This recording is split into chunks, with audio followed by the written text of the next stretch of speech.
People never deserve moral responsibility, that is, blame or praise, for anything they do. The problem of those who tries to dissolve us of human responsibility does this by stripping us of agencies, usually through hard deterministic ways. So let's see. So, to be truly responsible for what you do, you would have to be responsible for the way you are. But the only way we can be responsible for the way that we are is if we chose it. I'm certainly not responsible for the fact that I'm a human, as I couldn't change it, but does that also apply to characters, values, and action?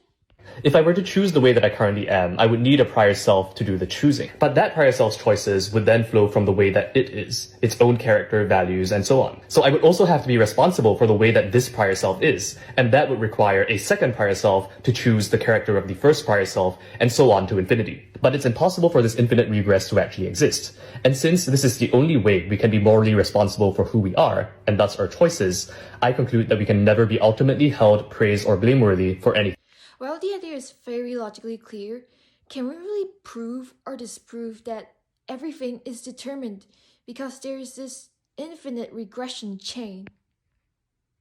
Even if everything is determined based on prior conditions, it still doesn't diminishes our role as participants of our actions.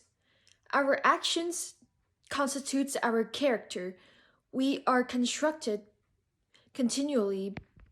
We do have an inborn tendency to think a certain way, but our selfhood is actively constituted by our active choosing. There is just no better way to demonstrate our free will by choosing to align with values.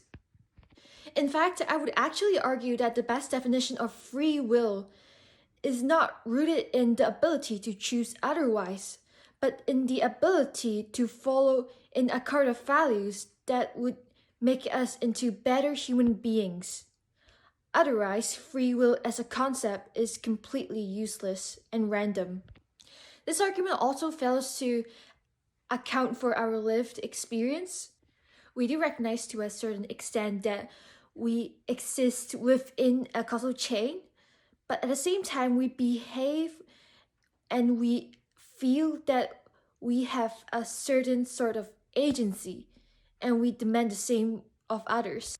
So, for example, we feel anguish or regret towards the certain actions we undertake, or we feel angered by certain people who wronged us with intention.